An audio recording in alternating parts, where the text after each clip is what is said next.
हमारे नौजवान साथी, उन्होंने मुझसे 1 महीना पहले वक्त दिया था और 1 महीना पहले मुकामी इंतजामिया, डीएम और एसएसपी के पास जाकर इजाजत के लिए दरखास्त पेश कर दी थी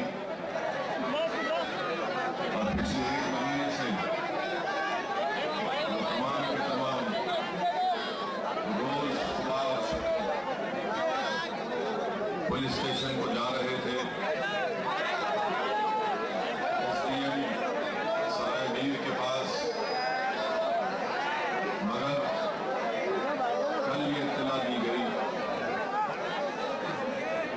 कि मजलिस इत्तेहादुल मुस्लिमीन को पंजरपुर आजमगढ़ में जलसा करने की इजाजत नहीं देंगे और बगैर कोई वजह बताए तो क्यों हमको इजाजत नहीं दी जाएगी। क्या वहां पर उस मुकाम पर दफा 144 नाफिज है, ना दफा 144 नाफिज है, ना अल्लाह के करम से वहां पर कोई नज़्म का मसला है, हालात पुरअमन है। इसके बावजूद भी किसी भी एक सियासी जमात का ये बुनियादी हक उसको हासिल है हिंदुस्तान के दस्तूर में, जिसके तहत हम अपने जलसे कर सकते हैं, क्योंकि हमारे दस्तूर कॉन्स्टिट्यूशन में फ्रीडम ऑफ एक्सप्रेशन एक बुनियादी राइट है, एक फंडामेंटल राइट है। और अफसोस ये है कि समाजवादी पार्टी की हुकूमत मुलायम सिंह और अखिलेश यादव मजलिस इत्तेहादुल मुस्लिमीन से परेशान है, डर रहे हैं, बौखलाहट का शिकार है और वो जानते हैं कि अगर मजलिस इत्तेहादुल मुस्लिमीन का जलसा उत्तर प्रदेश में होगा तो ये वो जमात है जिसके कायदीन हक़ाइक़ को बयान करेंगे और मुलायम सिंह नहीं चाहते कि कोई आकर उत्तर प्रदेश की सरजमीन में हक़ाइक़ को बयान करे। आज उत्तर प्रदेश में समाजवादी पार्टी ये समझती है कि उत्तर प्रदेश इनकी जाती जागीर है। उत्तर प्रदेश किसी की जाती जागीर नहीं है, ना कभी बन सकती है। उत्तर प्रदेश हिंदुस्तान में है और हिंदुस्तान का दस्तूर उत्तर प्रदेश पर भी लागू होता है, मगर गुरूर और तकब्बुर के मुजाहरे समाजवादी पार्टी की हुकूमत कर रही है। और अगर मुलायम सिंह, अखिलेश यादव ये समझ रहे हैं कि हमारे जलसे को परमिशन नहीं देकर या फिर हमारे जलसे को रोककर अगर वो ये समझ रहे हैं कि हम कभी नहीं आएंगे, याद रखो हिंदुस्तान हमारा वतन है, हिंदुस्तान के गली कूचों में जाना हमारा बुनियादी हक है और दुनिया की कोई ताकत हमको रोक नहीं सकेगी। इंशाअल्लाह ताला हम उत्तर प्रदेश के हर जिले को जाएंगे, चाहे वेस्टर्न यूपी हो चाहे ईस्टर्न यूपी हो, मजलिस इत्तेहादुल मुस्लिमीन जाएगी। हमको इलेक्शन में जीत हार की फिक्र नहीं है, हमको इस बात की फिक्र है कि पिछले साल के अंदर 12 महीने के अंदर जब से समाजवादी पार्टी की हुकूमत आई है इख्तियार पर, जिस तरीके से मुसलमानों पर जुल्म किया जा रहा है, जो फसादात बर्पा किए जा रहे हैं, कितने भारत दिल्ली का बाजार गर्म है, जो वादे अक़लियतों से किए गए थे उसको पूरा नहीं किया गया। मैं आप तमाम को ये बताना चाहूंगा, क्योंकि अगर आप लोग चीखा मारना है तो बैठ जाता हूं, थोड़ी देर आप लोग चीखा मारिए, उसके बाद तकरीर करता हूं। किसी को बोलने की जरूरत नहीं है, खामोश बैठो आप। सिर्फ मैं आपसे 30-35 मिनट चाहता हूं, जहां पर है आप वहीं पर ठहरिए। जहां तक मेरी आवाज पहुंच रही है वो काफी है, और मैं चाहूंगा कि आप लोग आराम से बैठकर सुनिए, क्योंकि मैं जो आपसे कहने जा रहा हूं वो उत्तर प्रदेश के ताल्लुक से है। और मैं ये चाह रहा हूं कि यहां चिलकलगुड़े से जो आवाज निकलेगी वो लखनऊ में अखिलेश यादव के घर तक पहुंचनी चाहिए। यहां से हम जो पैगाम देंगे वो हमारे मजलिस के साथियों के तक पहुंचे आजमगढ़ में, क्योंकि वो नौजवान कल से बड़े गमगीन है कि 1 महीने की उनकी कोशिश और आजमगढ़ और अतराफ अकनाफ से, चाहे इलाहाबाद हो चाहे बनारस हो, दूर दराज के गांव से करीब 40-50 हजार लोग इस जलसे में आ रहे थे। और उत्तर प्रदेश में समाजवादी पार्टी की हुकूमत ये मजारों को देख नहीं पा रही थी। इसीलिए मैं ये चाहता हूं कि आज जो तकरीर करूं, जो मेरी तकरीर कब होना था आजमगढ़ में, मैं आज यहां से करूंगा। और आज के इस जलसे में मौजूद तमाम नौजवानों से अपील करूंगा कि मेरी इस तकरीर को सोशल मीडिया पर डालो, यूट्यूब पर डालो, ट्विटर पर डालो, फेसबुक पर डालो, और अखिलेश और मुलायम का अकाउंट है तो उस पर भी डालो, ताकि लोग सुने और वो समझे। और अगर वो नहीं सुनेंगे, नहीं समझेंगे, तो इंशाअल्लाह ताला जो आने वाला पार्लियामेंट का इलेक्शन है, जो ख्वाब मुलायम सिंह देख रहे हैं, वो ख्वाब देख रहे हैं मुलायम सिंह कि मैं उत्तर प्रदेश में 30 से 35 अरकान पार्लियामान मेरे पार्टी का जीत कर आएंगे। और मुलायम सिंह ये समझ रहे हैं कि मैं हिंदुस्तान का वजीर आजम बन जाऊंगा।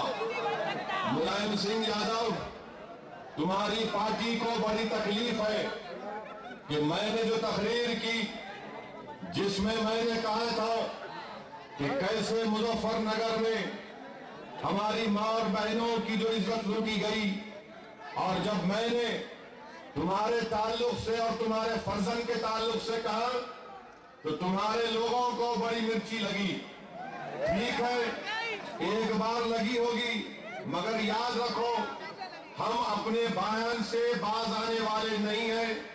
हम जो बात कहें इंशाअल्लाह ताला आपको बयान करेंगे। अगर आपको तकलीफ पहुंची मुलायम सिंह यादव, तो मुझे इसकी हरगिज़ फिक्र नहीं है। अगर आजम खान को तकलीफ पहुंची तो मुझे इसकी फिक्र नहीं है। मुझे इस बात की हमेशा फिक्र रहती है कि हम और आपको सिर्फ ऐसा काम करना है कि हमारा रब अल्लाह उससे नाराज ना हो। अगर मुलायम सिंह यादव और अखिलेश यादव नाराज होते हैं तो नाराज होइए, गुस्सा आता है आने दीजिए। मुझे तुम्हारी नाराजगी और गुस्से की हरगिज़ परवाह न थी, न है, न रहेगी। मुझे अगर किसी की फिक्र है, मुझे अगर किसी के ताल्लुक से बोलना है, तो वो है उत्तर प्रदेश के मजलूम अवाम जो आज मुजफ्फरनगर में 20,000 से ज्यादा आज भी मुसलमान मेरे नौजवान साथियों आज भी कड़ाके की सर्दी में रेफ्यूजी की जिंदगी गुजार रहे हैं। और ये समाजवादी पार्टी की हुकूमत क्यों हमको रोक रही है? क्योंकि ये नहीं चाहते कि मजलिस वहां पर जाए और मजलिस जाकर हकायक को बयान कर सके। और हकायक क्या है मैं तुम्हारे सामने रखता हूं। आज उत्तर प्रदेश के जो हालात है मेरे नौजवानों, यहां पर इलेक्शन हुआ पिछले साल और समाजवादी पार्टी को 224 रुकने असेंबली इनके मुंतखब हुए। बहुजन समाज के 80 रुकने असम्बली मुंतखब हुए। गो तादाद के एतबार में समाजवादी पार्टी बहुत ज्यादा पर कामयाब हुई, मगर वोट परसेंटेज समाजवादी पार्टी और बहुजन में सिर्फ 3% वोट का फर्क था। 3% वोट बीएसपी को 80 कर दिए और 3% वोट समाजवादी पार्टी को 224 कर दिए। और मैं आपको बता रहा हूं कि हमको क्यों नहीं आने दिया जा रहा है, क्योंकि उत्तर प्रदेश में मुसलमान 18% है। मुसलमान 18% है और ये जो यादव हैं वो सिर्फ 7% है।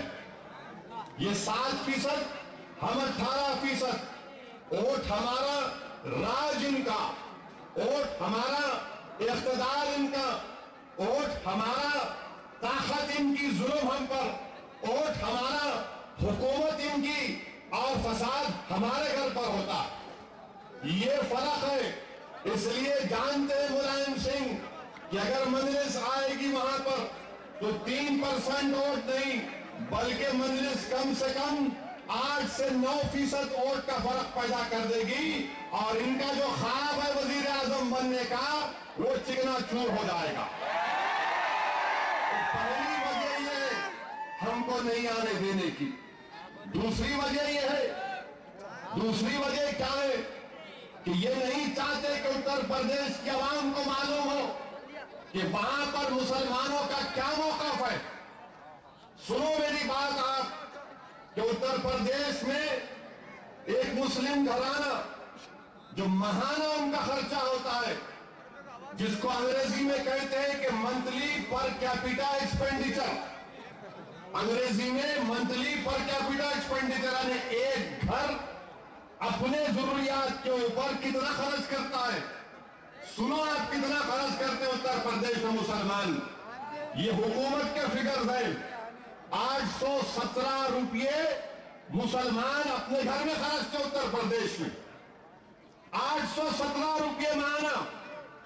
ये जो नौजवान आज सरजमीन हैदराबाद पर 800 रुपये की शर्ट पहन के फिरते, मैं तुमको दावत फिक्र दे रहा हूं नौजवानों, अगर अल्लाह तुमको 800 रुपये की शर्ट पहना रहा है तो अल्लाह का शुक्र अदा करो, क्योंकि तुम्हारे भाई, तुम्हारी बहन, तुम्हारा रिश्तेदार या रिश्तेदार नहीं भी है, जो कलमे का रिश्ता है वो खून के रिश्ते से बढ़कर है, वो उत्तर प्रदेश में सिर्फ महाना 817 रुपये खर्चते हैं। 817 रुपये उत्तर प्रदेश में ये खर्चते हैं। ईस्टर्न यूपी का मुसलमान कितना खर्चता है? 737 रुपये। 737 रुपये। वेस्टर्न यूपी का हिंदू कितना खर्चता है अपने घर के ऊपर? 1265 रुपये। वेस्टर्न यूपी का हिंदू 1265 रुपये और वेस्टर्न यूपी का मुसलमान कितना खर्चता है? 845 रुपये। 50% का फर्क है। और ये सेकुलरिज्म की बात करने वालों ठेका लेके रखे हुए सेकुलरिज्म का मुलायम सिंह। जब बाबरी मस्जिद शहीद हुई, बाबरी मस्जिद के ईंटें जमीन पर गिरी थी, उस वक्त समाजवादी पार्टी को बनाए थे, जो अपने आप को मौलाना मुलायम कहते थे, जो अपने आप को मुसलमानों का मसीहा कहते थे, जिनको हम अफसोस के साथ कहना पड़ता है कि जनाब मोहतरम आजम खान साहब इनको रफीक मुल्क का खिताब किए। ये कौन सी रफीक मुल्क है? ये कौन सा रफीक है आजम खान साहब कि आपकी रियासत में वेस्टर्न यूपी में एक हिंदू घराना 1265 रुपये खर्चता है और मुसलमान 845 रुपये। क्या ये आपकी हुकूमत है? इसीलिए आप हमको नहीं आने देना चाह रहे थे। मैं नहीं, तुम मेरे को रोक दिए, कोई बात नहीं, मगर अल्लाह मेरी आवाज को इंशाअल्लाह ताला उत्तर प्रदेश के मुसलमानों के हर घर में पहुंचाएगा। तुम मुझे रोक सकते हो, तुम मेरी आवाज को नहीं रोक सकते। तुम मुझे रोक सकते हो मगर तुम मेरी जज्बात को रोक नहीं सकते। तुम मुझे रोक सकते मगर जो अल्लाह ने मुझे ताकत दी है उसके फजल व करम से, उस ताकत के बलबूते पर मुलायम सिंह एक एक घर में मजलिस इत्तेहादुल मुस्लिमीन की आवाज पहुंचेगी, तुम्हारी समाजवादी पार्टी का खात्मा होगा इंशाअल्लाह ताला। हमको इसीलिए रोक रहे हैं। और फिर तीसरी वजह क्या है? तीसरी वजह यह है कि उत्तर प्रदेश में लिटरेसी रेट क्या है, खवानगी का तनासुब क्या है लिटरेसी रेट का? मुसलमानों का 47.79%, 47.79%, और तमाम दूसरे मजहब का कितना है? दूसरे मजहब का 56.27%। क्या ये तुम्हारा सेकुलरिज्म है? क्या ये तुम्हारी हुकूमत है? क्या ये तुम्हारी मुसलमानों से मोहब्बत है? मुलायम सिंह यादव, तुम अपनी रियासत में हमारे वोटों से तुम 222 रुकन असेंबली तुम्हारे कामयाब हुए, हम वोट डाले तुमको। तुम्हारे यादव तो 7% है, मुसलमान 22%, हर तबके का लोग तुमको वोट डाले और तुम ये हम दे रहे हो। ये तीसरी वजह। और फिर जिस जिलों में मुसलमानों की आबादी बड़ी ज्यादा है, सहारनपुर में दीगर मजहब के लोगों का लिटरेसी रेट, खवानगी का तनासुब 61%, सहारनपुर में मुसलमानों का 47%, लखनऊ में दीगर मजहब का 68%, मुसलमानों का 61%, फतेहपुर में दीगर मजहब का लिटरेसी रेट, खवानगी का तनासुब 56.30%, मुसलमानों का 54%, वाराणसी 66.12% और मुसलमानों का 54.44%। क्या आप इसलिए हमको रोक रहे थे कि ये आदाद और शुमार आवाम के सामने हम पेश कर देंगे? फिर और एक वजह क्या है हमको रोकने की? और एक वजह क्या है हमको रोकने की? आपको मालूम कि उत्तर प्रदेश, मेरे नौजवानों, अगर हैदराबाद में 1 घंटा लाइट बंद हो जाती तो आप और हम फोन करते लाइट के दफ्तर को, और कैसा फोन करके पूछते, खोलता नहीं खोलता? वहां पर उत्तर प्रदेश में क्या है?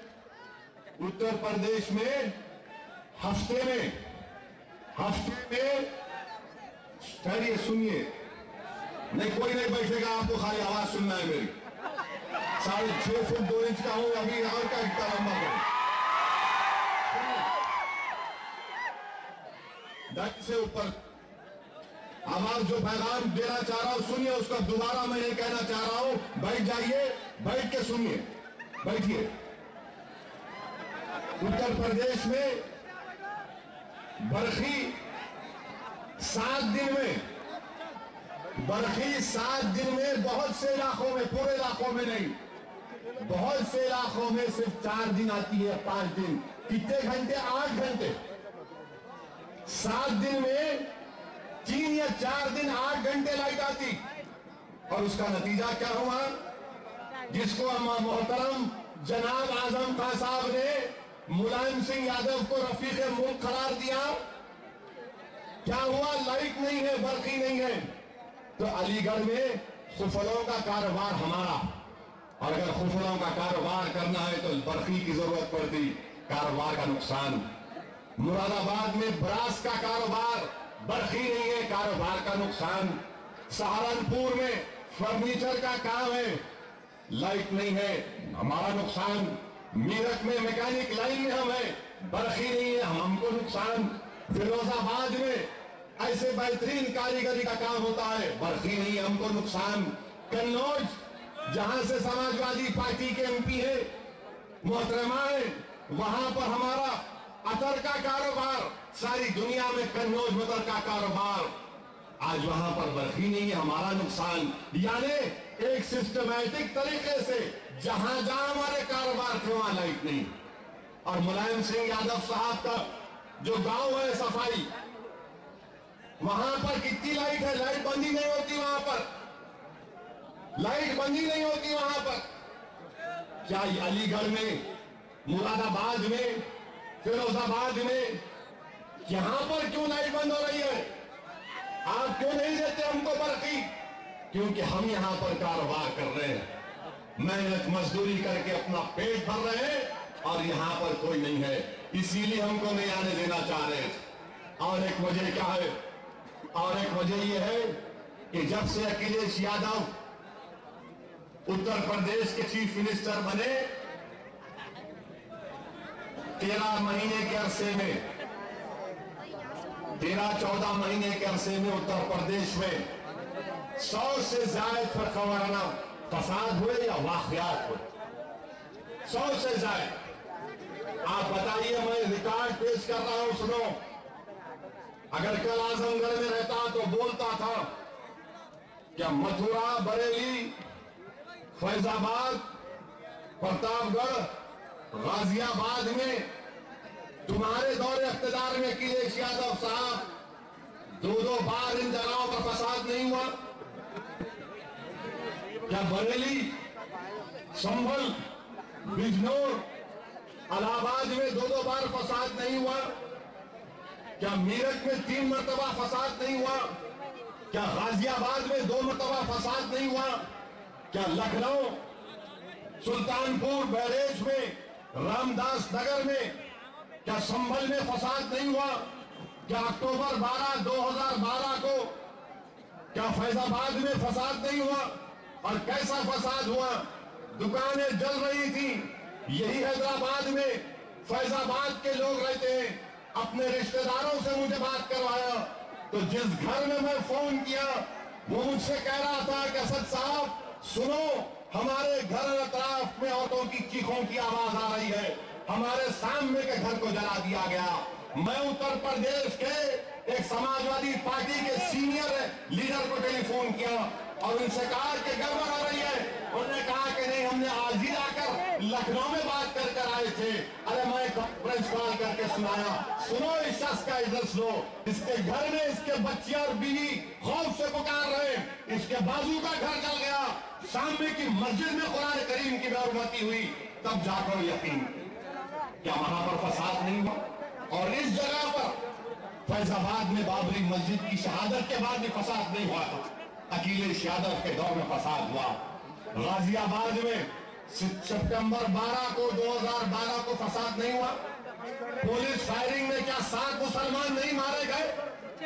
आजम खान साहब, क्या मुसलमानों के मरने पर आपको गम नहीं होता? आज आप हमारे जलसे का परमिशन कैंसिल करवाए आपकी हुकूमत। ठीक है, हमको उसकी फिक्र नहीं है, मैं इंशाअल्लाह ताला कभी ना कभी तो आऊंगा उत्तर प्रदेश को। मगर ये तो बताओ कि गाजियाबाद में पुलिस वालों ने जो 7 मुसलमानों को गोली मारकर शहीद किया, कितनों को गिरफ्तार किया? पुलिस वालों को आप कितनों को गिरफ्तार किया? नौजवान क्या एहतजाज कर रहे थे? नौजवानों ने देखा कि मस्जिद का, पुलिस स्टेशन के पास, पटरियों के पास कुरान करीम के वो औराक फाड़ कर फेंके पड़े हुए, एक नहीं 100 की तादाद। तो नौजवान गए पुलिस स्टेशन को पूछने के भाई ये क्या है, तो पुलिस ने क्या किया? फायरिंग। 7 मुसलमान मारे गए। क्या इसलिए आप हमको रोक रहे थे कि बात अवाम में हम ना करें आजमगढ़ में? जवाब दो समाजवादी पार्टी के नाम निहाद सेकुलर कायदीन, जवाब दो। हिंदुस्तान की अवाम और हिंदुस्तान का मुसलमान, उत्तर प्रदेश का वो गयूर नौजवान जो आज तय कर चुका है कि चाहे कुछ भी हो जाओ वो अपनी बेबाक आवाज मजलिस इत्तेहादुल मुस्लिमीन को उत्तर प्रदेश में लाएगा, वो तुमसे पूछ रहा है, जवाब दो कि क्यों गाजियाबाद में हम पर गोलियां बरसाई गई? और फिर क्या हुआ? बरेली जुलाई 12 में रमजान का महीना, पूरे 2 हफ्ते आखिरी दाए के, रमजान के आखिरी दाए में पूरा कर्फ्यू। बरेली में कौन जिम्मेदार है इसका? मुलायम सिंह यादव। आप तो रफीक मुल्क हैं, आप तो मौलाना मुलायम हैं, आप तो मुसलमानों के मसीहा हैं, मगर आप ऐसे कैसे मसीहा हैं कि आपके नाक के नीचे मेरे घर को जलाया जा रहा है, मेरे बच्चों के सीनों पर गोलियां मारी जा रही हैं। बरेली में 2 हफ्ते फसाद रहा, जुलाई 12 में 3 लोग मारे गए, शहीद हो गए। क्या इसलिए आप हमको रोक रहे थे समाजवादी पार्टी? फिर कोसी कलान में जून 2012 को 5 लोग मारे गए फसाद में। कौन जिम्मेदार है इसका? मैं जिम्मेदार हूं, मेरी तकरीर जिम्मेदार है, मजलिस जिम्मेदार है, तुम्हारी हुकूमत, तुम्हारा मिनिस्टर तुम रफीक मुल्क, तुम मसीहा नाम निहाद के, अरे सब चीज तुम्हारे पास, और फिर खून हमारा क्यों बह रहा है? इसके जिम्मेदार कौन है? और फिर प्रतापगढ़ में 2012 को जो फसाद हुआ, इसका जिम्मेदार कौन है? बताओ मुझे। ये नहीं चाहते थे कि हम आकर ये बयान करें। फिर मुजफ्फरनगर का फसाद, मुजफ्फरनगर का फसाद जनवरी 8 को मुलायम सिंह यादव, उनके फर्जंद, उनके नूरे नजर अखिलेश यादव बैठकर फिल्म स्टार के नाच को देख रहे हैं। कोई फिल्म स्टार नाच रहा है तो मुलायम सिंह मुस्कुरा रहे, कोई नाचने वाली कमर मटकारी तो उनको खुशी हो रही। बाप बेटे दोनों बैठकर नजारा देख रहे हैं। और वहीं से उस जगह पर जहां पर यह सफाई उत्सव हुआ, उससे 300 किलोमीटर दूर मेरे नौजवानों, मेरे बुजुर्गों, हमारी एक बेवा 60 साल की बहन आबेदा 3 डिग्री सर्दी में कैंप में नहीं सो सकती, इसलिए कि सर्दी की वजह से पानी टपकता है कैंप में। तो आबेदा हमारी एक बेवा बहन जो 60 साल की है, जिसने खुद कहा, क्या कहा जिसने, कि मैं 2 दिन गन्ने के खेतों में भागती रही, मैं 2 दिन गन्ने के खेतों में भागती रही, 3 रात में गन्ने के खेतों में छुपती रही, क्योंकि उसका घर बार लुट चुका था। वो आबेदा हमारी बेवा बहन मुजफ्फरनगर में कैंप में नहीं सो सकती, 3 डिग्री की सर्दी है। क्या करती है बहन हमारी? जो गन्ने के सूखे कागज होते, वो पत्ते होते हैं, उसको जलाकर रात गुजारती कि कब सुबह हो जाए और फिर धूप निकले तो थोड़ी राहत मुझे मिले। और ये बाप बेटे बैठकर नंगा नाच देखते हैं। अरे क्या तुम में इंसानियत मर गई?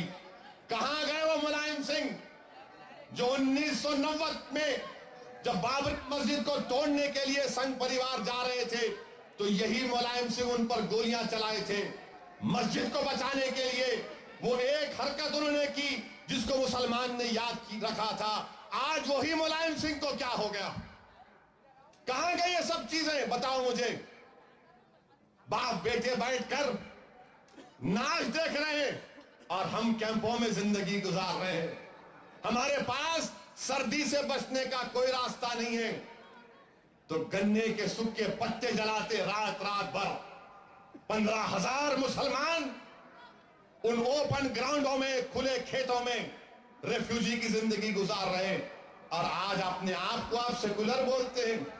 हिंदुस्तान का वजीर आजम आप बनना चाहते हैं, हिंदुस्तान में आप पैगाम देना चाहते हैं कि मैं सेकुलर हूं और कोई नहीं है। अरे तुम इतने बड़े जालिम हो कि जो लोग रेफ्यूजी की जिंदगी गुजार रहे थे, तुमने उन कैंपों को निकाल कर फेंक दिया, कैंपों को बुलडोजर लगा के निकाल कर फेंक दिए। और सफाई महाउत्सव में अखबारात ने लिखा, मैं नहीं जानता कि 200 करोड़ 300 करोड़, तो चीफ मिनिस्टर ने कहा कि नहीं, झूठ है, हम सिर्फ 6 करोड़ खर्चा करें। अरे 6 करोड़ क्या जरूरत थी? अगर एक बार तुम और तुम्हारे वालिद वो थातैया नहीं देखते तो क्या तुम्हारी जिंदगियों में तकलीफ पैदा हो जाती? क्या तुम्हारे दिल को तकलीफ पहुंचती? अफसोस होता है। मुझे किसी ने दिल्ली से फोन किया और कहा कि असद साहब, आपने आजम खान के बारे में कहा, अच्छा नहीं कहा। मैंने कहा, क्या कहा मैंने?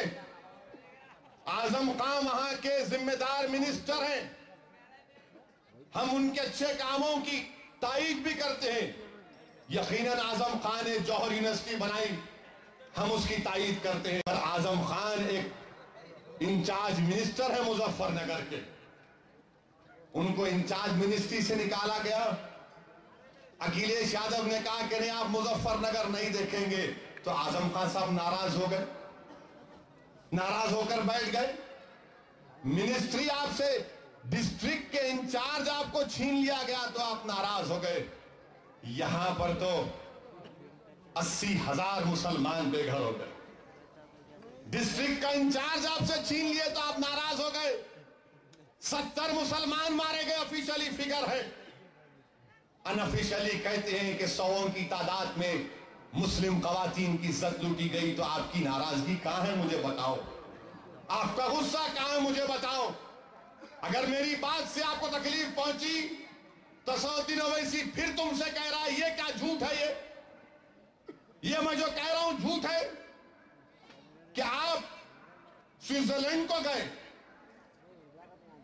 एमएलएस को लेकर, जनाब हजरत आजम खान एमएलएस को लेकर गए, बर्तानिया गए, तुर्की गए, क्या गए।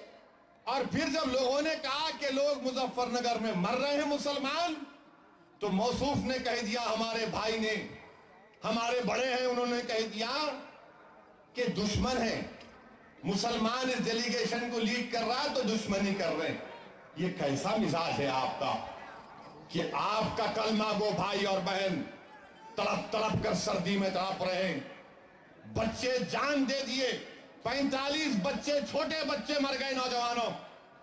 मुजफ्फरनगर में कैंपों में 45 हमारे बच्चे मर गए, जिनको अल्लाह ने औलाद दी। अपने सीने पर हाथ रखकर पूछो, असदुद्दीन ओवैसी तुमसे सवाल कर रहा है, अगर तुम्हारी औलाद को जरा बुखार आ गया तो बाप और मां के दिल पर क्या तकलीफ पहुंचती। हम भागते हैं अपने बच्चे के लिए, अपनी बच्ची के लिए। तू जरा सोचो नौजवानों, उन माओं पर क्या गुजर रही होगी जो बेबस हैं, लाचार हैं, सब चीज लुट गया, घर लुट गया, तबाह हो गए, बर्बाद हो गए, उनका बच्चा भी चला गया, मासूम बच्चे मारे गए। तो यही समाजवादी पार्टी, ये नाम निहाल सेकुलर, ये कहती है, इनका प्रिंसिपल सेक्रेटरी कहता है कि सर्दी से अगर लोग मरते तो साइबेरिया में पूरे मर जाते। अरे प्रिंसिपल सेक्रेटरी साहब, आ जाओ, आप आके ठहरो एक रात मुजफ्फरनगर में। अगर सुबह तक तुम्हारे हाथ और पैर अगर नहीं ठिठर गए तो हमको बताना। अरे हम सर्दी में मर रहे हैं, हमारे बच्चे मर रहे हैं, हमारी ज़ईफ औरतें रात में नहीं सोती, और तुम्हारा प्रिंसिपल सेक्रेटरी रफीक मुल्क ये कहता है कि सर्दी में अगर लोग मरते तो साइबेरिया में मर जाते। हमारी तकलीफ नहीं है, हमारी मौत इंसानियत की मौत नहीं है। हमारी बहन बेवा होना, हमारा घर तबाह हो रहा, तुम्हारा घर तो आबाद है ना। ये कौन सा मिजाज है बताइए आप कि मुजफ्फरनगर में ये हुआ। और फिर ये क्या कहते हैं, क्या कहते हैं लोग कि मजलिस इत्तेहादुल मुस्लिमीन फिरका परस्त जमात है, मजलिस इत्तेहादुल मुस्लिमीन सही पार्टी नहीं है। हम ये पूछना चाहते हैं, अगर ये गलत है, अगर ये गलत है तो मुझे ये बताओ, आजम खान साहब आउटलुक मैगजीन में उस बच्ची ने रिपोर्ट लिखी, क्या लिखा उसने आजम खान साहब सुनो, जो मुझे फोन करके बता रहे थे कि हमारे बड़े आजम खान साहब वो नाराज हैं। आपकी नाराजगी है तो मुझे बताओ, वो दीक्षित ने जो रिपोर्ट लिखी आउटलुक मैगजीन में, वो क्या थी वो उस रिपोर्ट में लिखा नौजवानों कि महनाज, हमारी एक बहन कह रही है कि जालिमों ने कहा कि मुसलमानों की लौंडियों को रख लो, मुसलमानों की लौंडियों को रख लो। क्या इस पर खून नहीं खोलेगा? क्या इस पर गुस्सा नहीं आएगा? क्या इस पर हम नहीं कहेंगे कि मुसलमानों की लौंडियों को रख लो? क्या हम इंसान नहीं है? ये मेरे अल्फाज नहीं है मुलायम सिंह, ये आउटलुक मैगजीन के अल्फाज हैं, जिसकी रिपोर्ट में लिखा गया कि हमारी बहन महनाज कह रही है कि मुसलमानों की लौंडियों को रख लो। हमारी बहनों के छातियों पर चाकू मारा गया, क्या गुस्सा नहीं आएगा? तो क्या हम थाली मारेंगे?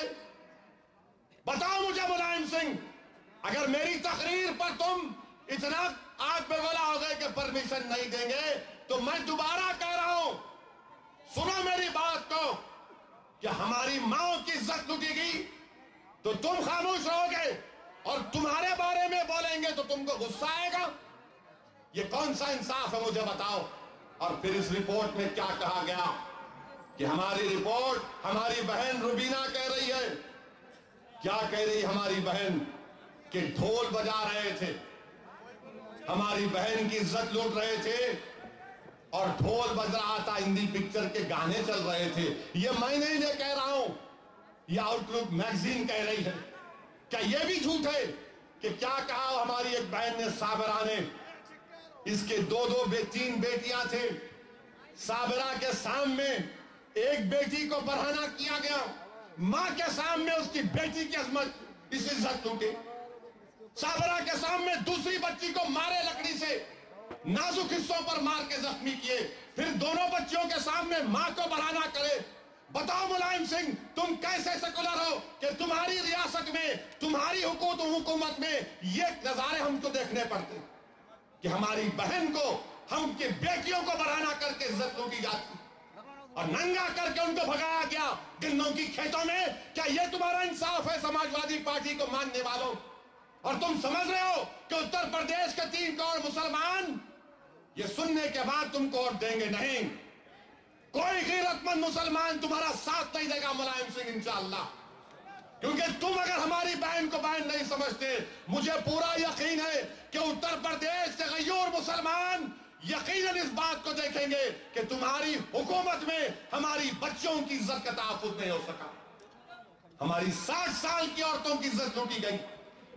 जालिमों ने यह नहीं देखा कि ज़ईफ है, शैतानों ने यह काम किया। बताओ, इसलिए तुम मुझे रोकना चाहते हो, इसलिए तुम मुझे रोकना चाहते हो मुलायम सिंह।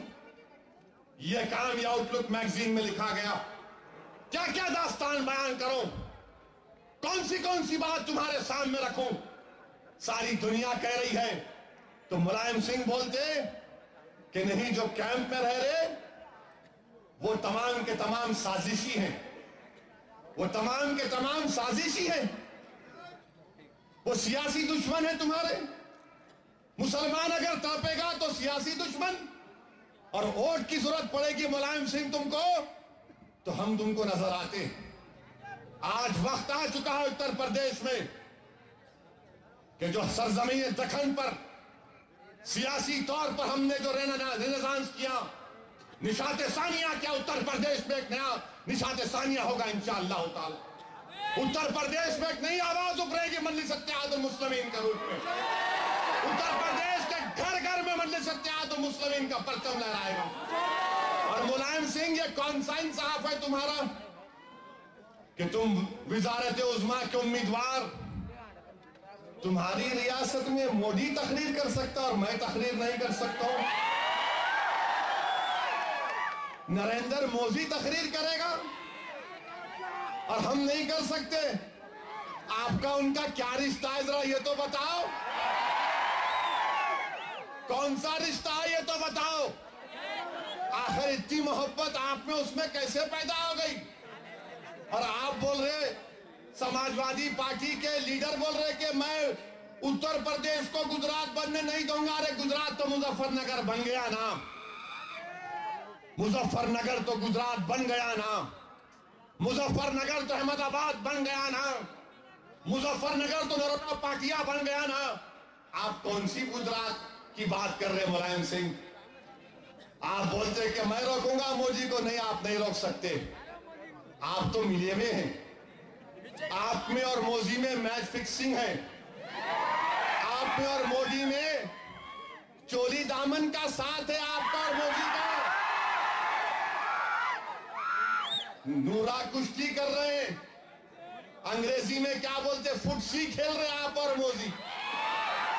आप और मोदी फुटसी खेल रहे हैं, मगर उत्तर प्रदेश का गयूर वो मुसलमान जान चुका कि तुम्हारा खेल क्या है। तुम्हारा खेल यही है कि आज तुम मोदी से मिल रहे हो।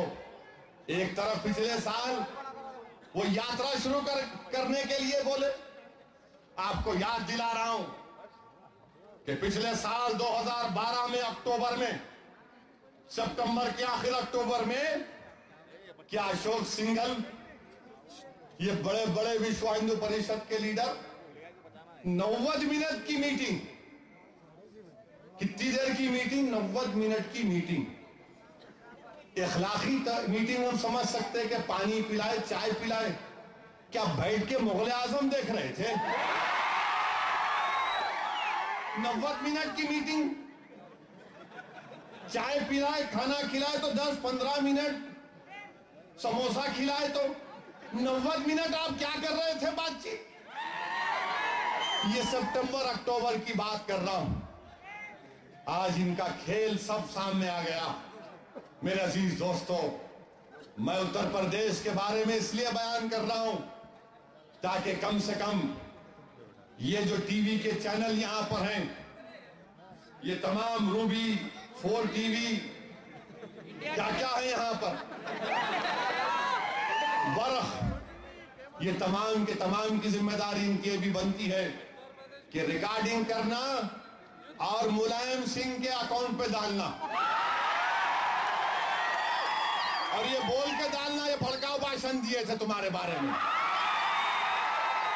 ये बोल के डालना कि सरजमीन दक्कन का गयूर नौजवान तुमको ललकार रहा है और तुम्हारी गलतियों को बयान कर रहा है। अजीबो गरीब इत्तेफाक कि मोदी मीरठ में जलसा करेगा अब 2 दिन के बाद। हम नहीं जा सकते, हम नहीं जा सकते। मोदी अच्छा है क्या मुलायम सिंह? मोदी कब से अच्छा हो गया आपके लिए? क्या आप भी अंदरूनी को मीटिंग करे क्या? अशोक सिंगल से तो कर लिए थे आप, क्या मोदी से भी कुछ बातचीत हो गई? जैसा चंद्रबाबू नायडू करे आप भी कुछ कर लिए क्या? आज अखबार में आया कि शरद पवार भी मीटिंग करे। अरे ये पूरे बड़े बड़े लोग जाके मिल ले रहे हैं उससे। अरे कौन तो भी है जी ने, क्या करता है मोदी? ऐसे 56 आए चले गए, आने दो देखेंगे। जमहूरियत है, कानून है और ये हिंदुस्तान है। उन्होंने अहमदाबाद में कर लिए होंगे मगर हिंदुस्तान अलग है। हिंदुस्तान में आज भी हमारा हिंदू भाई होने दो, दलित होने दीजिए या बैकवर्ड क्लास का हमारा भाई होने दो, सेकुलर है। आप वहां पर नंगा नाच करे होंगे अहमदाबाद में, मगर याद रखो नरेंद्र मोदी, हम तुम रोकेंगे जरूर इंशाअल्लाह, हम तुमको रोकेंगे जरूर। पार्लिमानी जमहूरियत में हमको इख्तियार है। हाँ, तुम शरद पवार से मिल सकते हो, मिलने के बाद तो सब तरदीद करेंगे, नहीं मिले बोलेंगे। मिले बोल के कौन बोलते? मिले बोल के कौन बोलते? शरद पवार मिल लिए, मुलायम सिंह अशोक सिंगल से बात की 90 मिनट।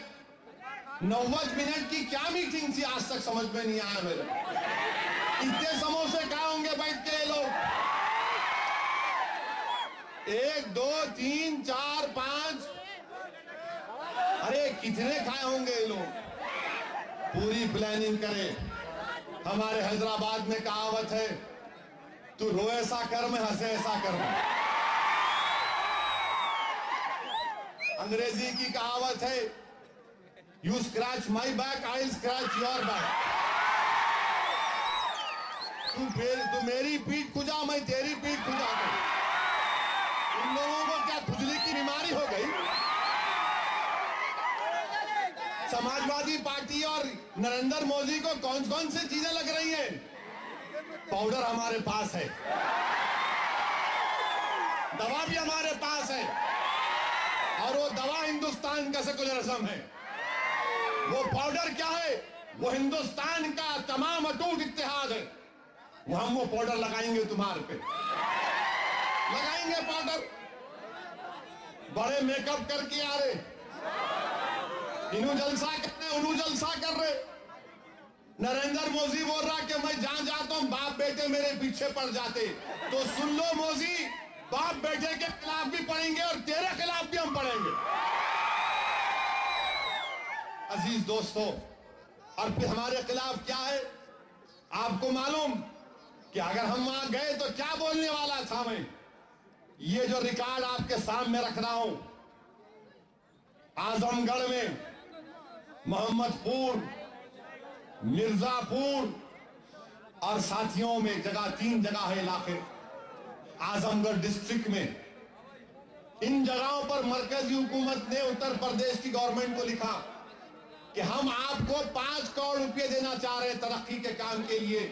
प्रपोजल भिजाओ, रोड का, ड्रेनेज का, बोरवेल के पंप का, स्पिन रोड का, स्कूल की बिल्डिंग का। 6 महीने हो गए, प्रपोजल नहीं गया। 6 महीने हो गए, प्रपोजल नहीं गया। क्या आप इसलिए हमको रोक रहे थे कि हम ये बात नहीं करना? क्या मुजफ्फरनगर में अखिलेश यादव, आपसे सवाल कर रहा हूं, कल मेरी तकरीर आपके अकाउंट पे आने वाली है। हमारे हैदराबाद के, हिंदुस्तान के पूरे नौजवान ट्विटर के जरिए, फेसबुक के जरिए, वो यूट्यूब के जरिए, वो अजीब और गरीब क्यों है उसके जरिए भी जाएंगे। मुजफ्फरनगर के लिए 22/11/2013 को 2 महीने पहले 5 करोड़ 9,60,000 रुपए दिए गए। किसके लिए दिए गए? आंगनवाड़ी सेंटर की तामीर के लिए और एक स्कूल की, इंटर कॉलेज की बिल्डिंग के लिए। मैं पूछना चाह रहा हूं, बताओ समाजवादी पार्टी के लोगों, हम फिरका परस्त है ना, ये पैसे कहां खर्च हुए बताओ मेरे को। ये पैसे तुम खर्चा करे नहीं करे, या फिर इसको भी सफाई में लगा लिए वो फिल्म स्टारों के नाच गाने था तैया देखने के लिए। फिर ये बताओ कि बाराबंकी में 3 करोड़ 75 लाख रुपए पिछले साल दिए गए।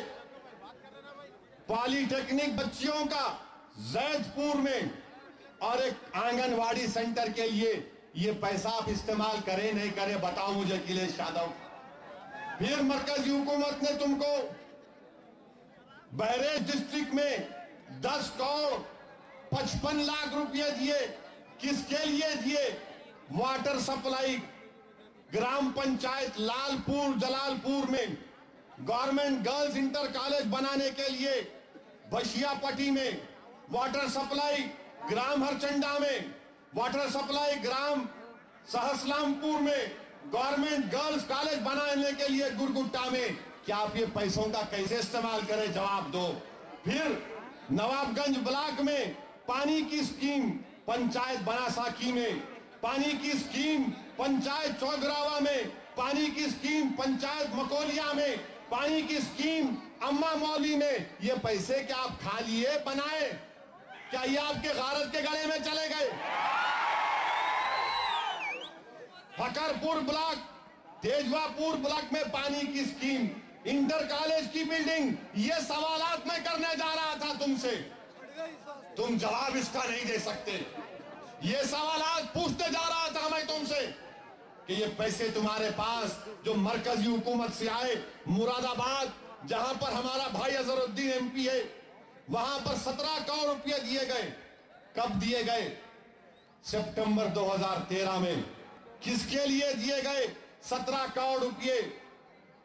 ठकुरवाड़ा ब्लॉक में गवर्नमेंट इंटर कॉलेज की बिल्डिंग के लिए, computer lab upper primary school में, पानी की सप्लाई वीरपुर वरियार में, गवर्नमेंट कॉलेज सर्कल हाउस में पानी की वाटर सप्लाई, मुरादाबाद ब्लॉक में, मुंडा पांडे ब्लॉक में, बिलारी ब्लॉक में गवर्नमेंट इंटर कॉलेज की तामीर, बिलारी ब्लॉक में गवर्नमेंट हाई स्कूल बिल्डिंग की तामीर, दिंगर ब्लॉक में आंगनवाड़ी सेंटर, गवर्नमेंट कॉलेज की तामीर, computer lab Urdu primary school में, आयुर्वेदिक डिस्पेंसरी दिलारी ब्लॉक में, पानी की सप्लाई दक्कया जांच में, दिलारी ब्लॉक में गवर्नमेंट इंटर कॉलेज सिहाली खद्दार में, दियारी ब्लॉक में कस्तूरबा गांधी विद्यालय की तामीर, होम्योपैथिक डिस्पेंसरी की तामीर ग्राम राजपूत केसारिया में। ये क्या हुआ अखिलेश यादव? क्या तुम इसका जवाब दे सकते हो? मैं ये सवालात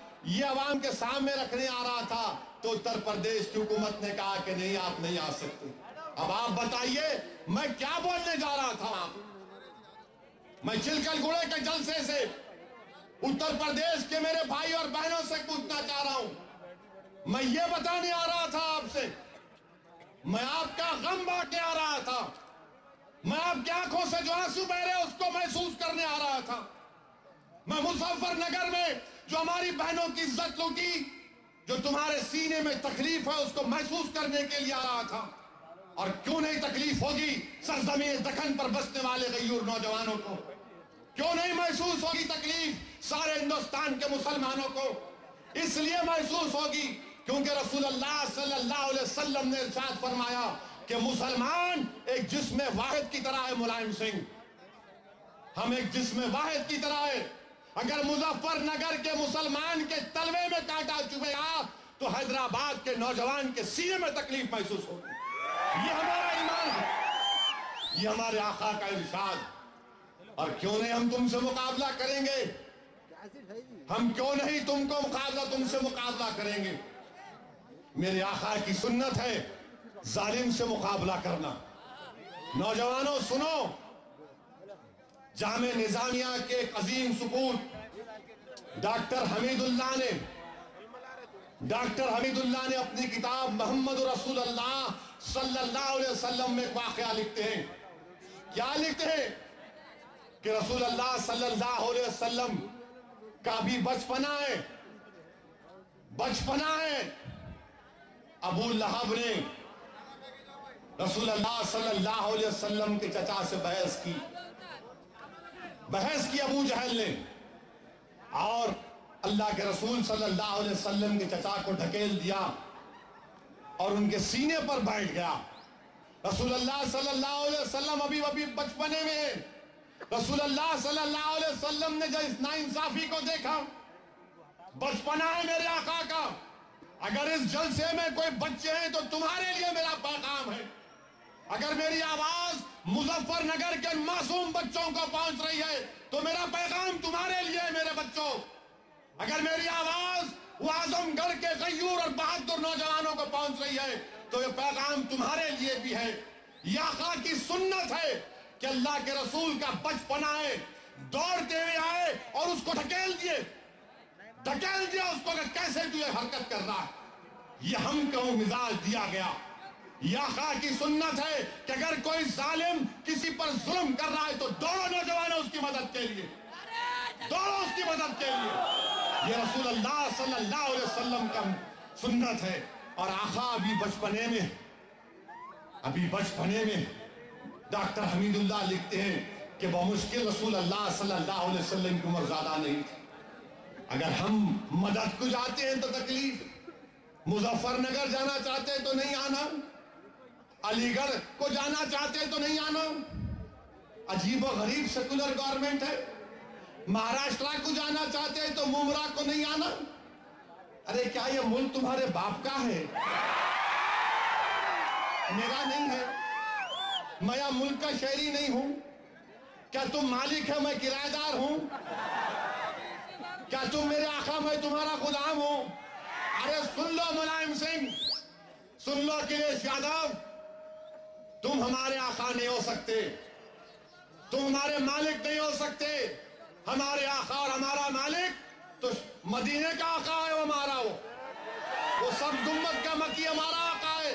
हमारा मालिक तो परवरदिगार है जो जमीन और आसमान का खालिक, वो हमारा खालिक है, वो हमारा मालिक है। ये तुम्हारे पास तुम्हारे चमचे तुमको नेताजी नेताजी बोलते होंगे। मेरे पास कोई नेताजी नहीं है। कायद आजम हिंदू पूरी दुनिया का सबसे बड़ा कायद इनकलाब अगर कोई है मुसलमानों तो मोहम्मद मुस्तफा सल्लल्लाहु अलैहि वसल्लम है। कायद इनकलाब रसूलुल्लाह सल्लल्लाहु अलैहि वसल्लम है। और जितने दुनिया में कायदीन गुजरे, अगर उनमें कोई कायदाना सलाहियत है तो मेरे आका के पैरों की धूल का सदका है। वो मेरे आका के पैरों की धूल का सदका है। ये लोग मुलायम सिंह को नेताजी कई नेताजी ये लोग, नेताजी सुभाष चंद्र बोस थे जो मुकाबला किया अंग्रेजों से, वो नेताजी। इनको प्राइम मिनिस्टर बनने का जुनून सवार हो गया। कुछ भी हो जाए मैं प्राइम मिनिस्टर बनूंगा। उसको भी भूत सवार हो गया मोदी को, मैं भी प्राइम मिनिस्टर बनूंगा। तो चंद्रबाबू नायडू बोल रहे फूल नहीं तो फूल की पत्ती मेरे को मिल जाएगी। नायडू बोल रहे मोदी साहब आप मेरी साइकिल पे बैठ जाओ, अपन दोनों बैठ के गम के पैंडीला मार के दिल्ली को जाएंगे। तो चंद्रबाबू नायडू, अब मैं सुना अगर तेलंगाना बन गया तो उन्होंने होम मिनिस्टर बनना चाह रहे। क्या क्या जबरदस्त है भाई। क्या तू खाजा का लंगर बट रहा क्या? मैं होम मिनिस्टर, उन्होंने प्राइम मिनिस्टर, मैं डिफेंस मिनिस्टर, मैं एक्सटर्नल अफेयर्स मिनिस्टर। क्या है भाई ये? किसी खानदान की मीरास बांट रहे क्या आप? अभी इलेक्शन होना बाकी है नायडू साहब, अभी बहुत से मरहलों से गुजरना है, खाक और खून के दरियाओं से गुजरना है, और सिकंदराबाद की पार्लियामेंट सीट तो हम लड़ रहे हैं इंशाअल्लाह ताला। या अब के बार आप लोग वोट डालेंगे नहीं डालेंगे? किसको डालेंगे वोट आप? किसको वोट डालेंगे आप? ये पैगाम मिलना है इन लोगों को। अब लड़ना है सिकंदराबाद की पार्लियामेंट की सीट, बहुत हो चुका, लड़ेंगे इंशाअल्लाह ताला। जीत हार अल्लाह के हाथ में, मगर लड़ेंगे तो जीतने के लिए लड़ेंगे। अगर मेरी जिंदगी में कामयाब नहीं हुए तो नौजवानों तुम अपनी जिंदगी में कामयाब कराओगे, तुम जरूर कामयाब कराओगे। सिकंदराबाद की सीट पर तुम कामयाब कराओगे अपने नुमाइंदों को, तुम आजमगढ़ की सीट पर कामयाब कराओगे, तुम इंशाअल्लाह ताला उत्तर प्रदेश के ऐसी 8 पार्लियामेंट की सीटें जहां हमारे वोटों के बगैर कोई कामयाब नहीं हो सकता। अगर हम मुत्तहिद हो गए कलमे की बुनियाद पर तो यकीन हमारी ताकत में और इजाफा होगा। मगर कोशिश करना है, कोशिश करना है। हैदराबाद की पार्लियामेंट की सीट कैसा मिली? 20 साल मेहनत करना पड़ा। 20 साल के बाद सालारे मिल्लत 5 हजार वोटों से कामयाबी हासिल, और अल्लाह का करम है हम कामयाब होते जा रहे। मगर इनको हैदराबाद की सीट से भी तकलीफ, हैदराबाद की सीट की बड़ी तकलीफ इनको। कैसा इनको रोकना, कैसा मीर जाफर मीर सादफ को खड़ा करना, कैसे कठपुतलियों को खड़ा करना, कैसे नाचने गाने वालों को लेके आना, क्या क्या करना, सब नए नए तरकीब सोच रहे। मगर नौजवानों मैं तुमको पैगाम दे रहा हूं, हम इनको रोक सकते, हम अपने मकसद में इंशाअल्लाह कामयाब हो सकते। अगर आप अटूट अल्लाह पर तवक्कल करेंगे, अगर आप पूरा अल्लाह पर तवक्कल करेंगे और इत्तेहाद का मुजाहरा करेंगे और अपने वोटिंग परसेंटेज को बढ़ाएंगे। पोलिंग परसेंटेज को बढ़ाओ नौजवानों। पोलिंग के दिन खाली एक ही धुन सवार रहना, वोट डालना, वोट डालना, वोट डालो, वोट डालो, भागते रहो, वोट डालो, वोट डलवाओ, पोलिंग परसेंटेज को बढ़ाओ। क्योंकि आप देख रहे हैं कि राजस्थान में अगर बीजेपी कामयाब हुई, मध्य प्रदेश में बीजेपी कामयाब हुई, छत्तीसगढ़ में अगर बीजेपी कामयाब हुई, दिल्ली में अगर कांग्रेस पिटे गई तो पोलिंग परसेंटेज 65-70% के दरमियान था। अगर हमारा पोलिंग परसेंटेज 50-55 रहेगा तो काफी नहीं, हमारा पोलिंग परसेंटेज बढ़ना चाहिए मेरे भाई, बहुत बढ़ना चाहिए। और नौजवानों पहले अपने घर के अफराद खानदान को लेकर जाओ, अपनी मां बहनों को लेकर जाओ, अपना वोट डालो, उसके बाद सेल फोन खोलो, सुबह सुबह उठ के नहीं डाला, और उस दिन क्योंकि नहीं मालूम उस दिन दोबारा जलसा होगा तो मैं आ सकूंगा नहीं आ सकूंगा, मैं इसको मेरी इलेक्शन की मुहिम समझकर आपसे खिताब कर रहा हूं कि उस दिन सुबह में कम से कम उस दिन सुबह तो उठ के नमाज पढ़ो, एक दिन फजर की नमाज पढ़ो, अल्लाह के सामने दुआ करो। वैसे तो रोज पढ़ना है, हमारा मिजाज क्या है, रात के 2 बजे 3 बजे आके सोते, अम्मा उठाते, बाबा उठाते, अरे उठ फजर पढ़, फजर पढ़। बेचारे अम्मा बाबा पढ़ के सो जाते, हमारे भाई सो रहा अभी, 10 बज गए, अम्मा बोलती है नाश्ता कर ले, वो तो फौरन कुत्ता लाओ खाने को लाओ, नमाज पढ़ बोल तो नहीं उठते। अम्मा बोली देख आमलेट बड़े का खीमा तैयार करी आ जाओ,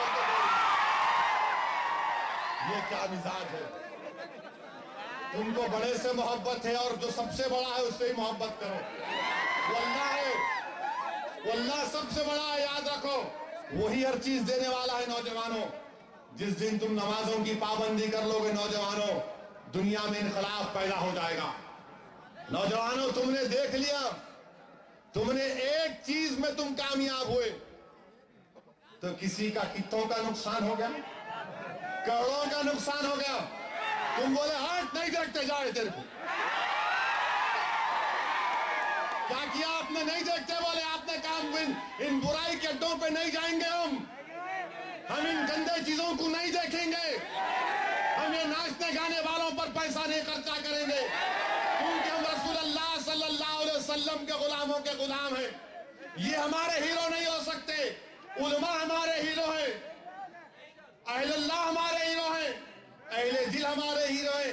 ये क्या जिए, ये गंदे नजीज गलीज कहां से आ जाते नहीं मालूम, मगर मालूम हो गया ना, मालूम हो गया किसकी पतंग हवा में उड़ती, किसकी पतंग हवा में उड़ती मालूम हो गया। मगर मजलिस का निशान पतंग का है, उसकी बात नहीं कर रहा हूं मैं, लाहौल वाला हूं। इलेक्शन का आगाज कर रहा हूं, मुहिम का। हमारा निशान पतंग का रहेगा इंशाअल्लाह। तो पतंग पिलाना है आपको, पतंग पिलाना है। मेरे अजीज दोस्तों, आज आप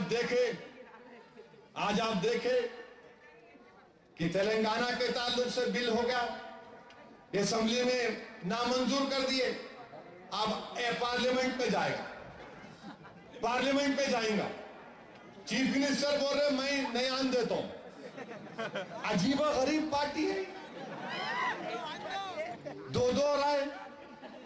चीफ मिनिस्टर बोल रहे नहीं होने देता हूं, डिप्टी चीफ मिनिस्टर बोल रहे नहीं पैदा ही होगा बच्चा। अरे बाबा, ये कब तो भी पैदा कर रहे, पैदा होता नहीं होता।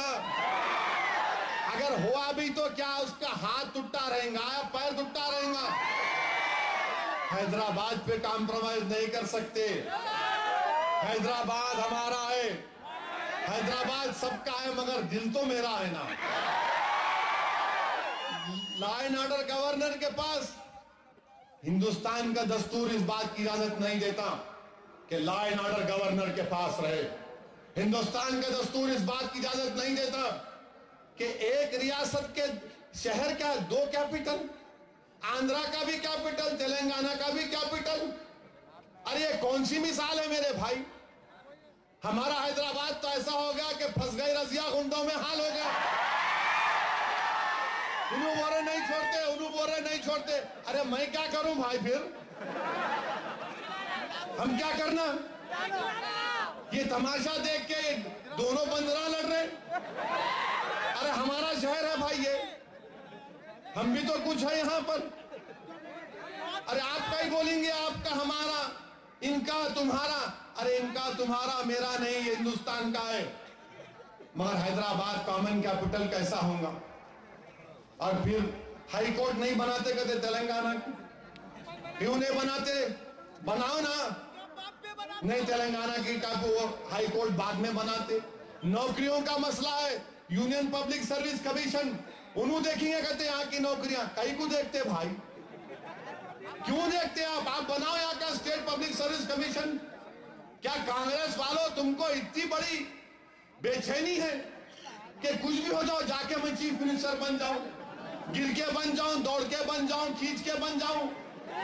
आप कभी देखे म्यूजिकल चेयर्स हम स्कूल में खेलते थे, म्यूजिकल चेयर्स, टीचर बोलते थे अब हम वो करेंगे, अब तुम भागना, जैसा टेप बनवा बैठ जाना। ये कांग्रेसियों को ये दिख रहा, मैं कुर्सी पे बैठ रहा हूं, 25 लोग के तो दावेदार इनके पास, 25 लोग दावेदार है तेलंगाना की चीफ मिनिस्ट्री के लिए। अरे बनो भाई, खुशी होंगी हमारे को, मगर ये सब चीजों के साथ बनो, वरना क्या तुम इंसाफ करोगे? वो 600 बच्चे जो खुदकशी करके मर गए उस्मानिया यूनिवर्सिटी, वरंगल, 4 तरफ के, उनको क्या जवाब दोगे तुम? वो बेचारे मर गए, उनके अम्मा बाबा आज तक परेशान, उनके अम्मा बाबा परेशान, उनका भाई परेशान, उनका बाप परेशान, मगर आप बोल रहे नहीं ऐसा ले लेंगे, जैसा आता ले लेंगे। कैसा लेते भाई आप, कैसा ले लेंगे आप? दस्तूर भी तो कोई चीज है नहीं है।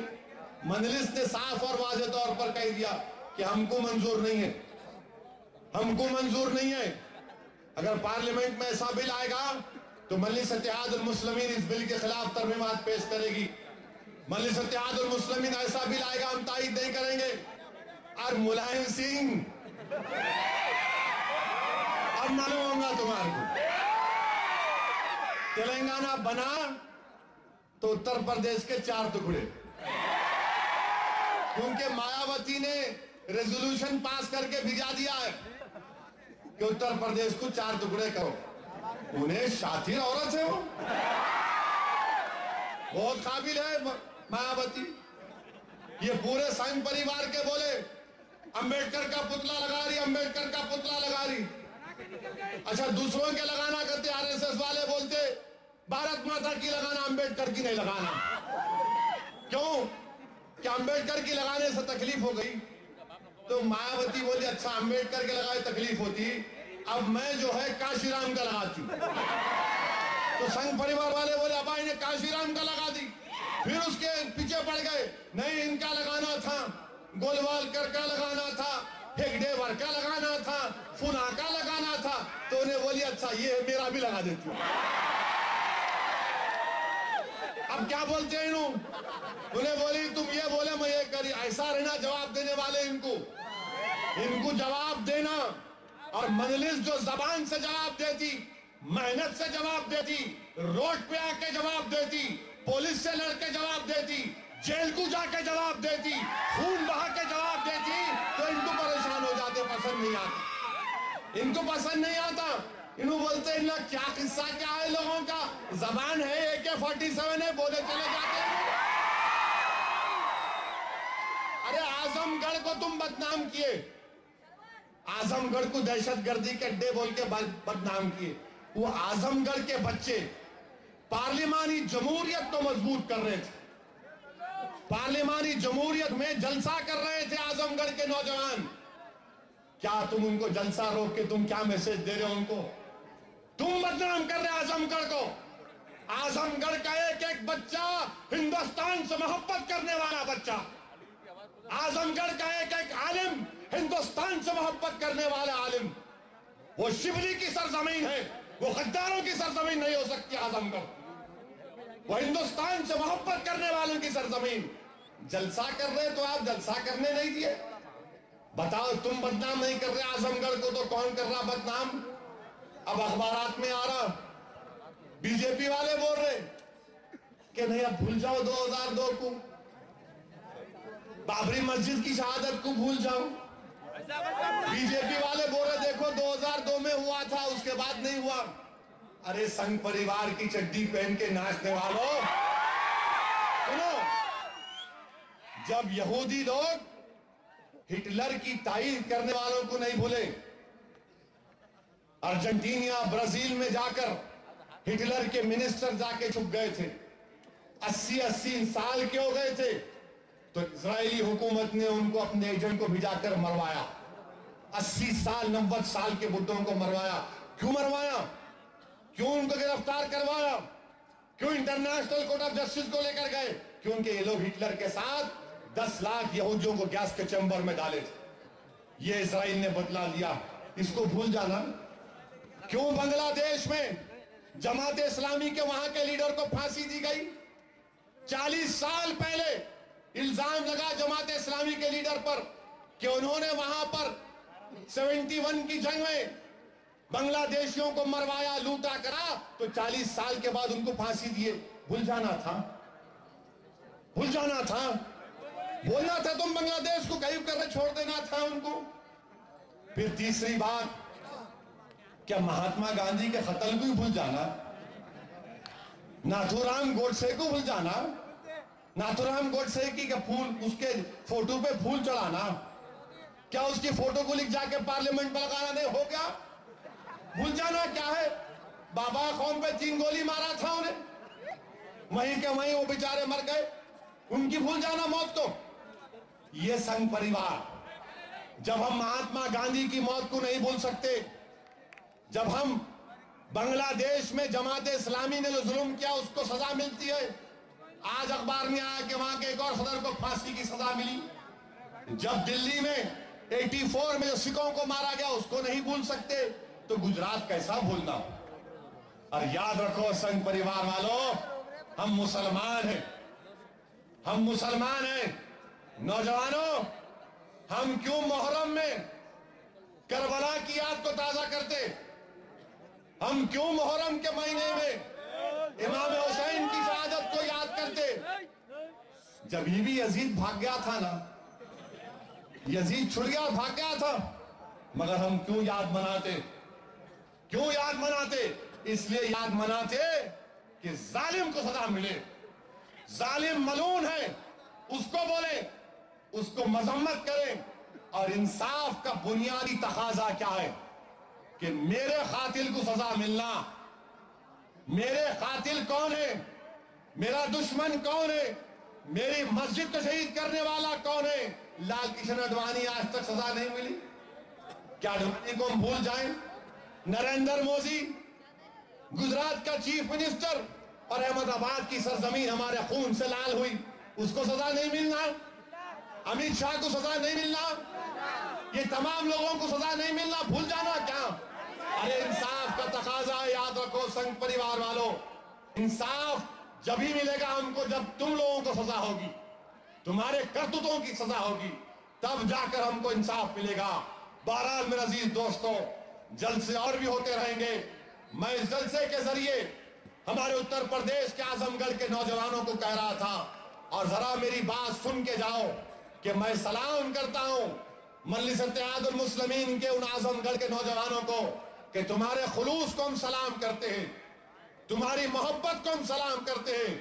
और उसमें एक ऐसा नौजवान भी था जो 10 दिन पहले उसको बेटा हुआ दिल्ली में, वो बोला कि मैं नहीं देखूंगा अपने बच्चे का चेहरा जब तक मजलिस का जलसा नहीं हो जाता आजमगढ़। ये जज्बा है, मैं उनको सलाम कर रहा हूं। और अगर कोई हमारी गरीबी का मजाक उड़ा रहा है तो याद रखो, दीन इस्लाम की तारीख गवाह है। जंग उहद में रसूलुल्लाह सल्लल्लाहु अलैहि वसल्लम ने अपने महबूब चचा हजरत हमजा की लाश मुबारक को देखा, तो चादर के जरिए हजरत हमजा की लाश को जब छुपाया जाता जिसमें मुबारक को, तो चेहरा दिखता, अगर चेहरे को छुपाते तो पैर दिखता। वो नजारे भी हम देखे हैं। याद रखो, गरीबी से हम डरने वाले नहीं हैं। इंशाअल्लाह ताला उत्तर प्रदेश आजमगढ़ के नौजवानों को हम सलाम करते हैं। अल्लाह हमारे लिए काफी है, अल्लाह हमको कामयाब करेगा।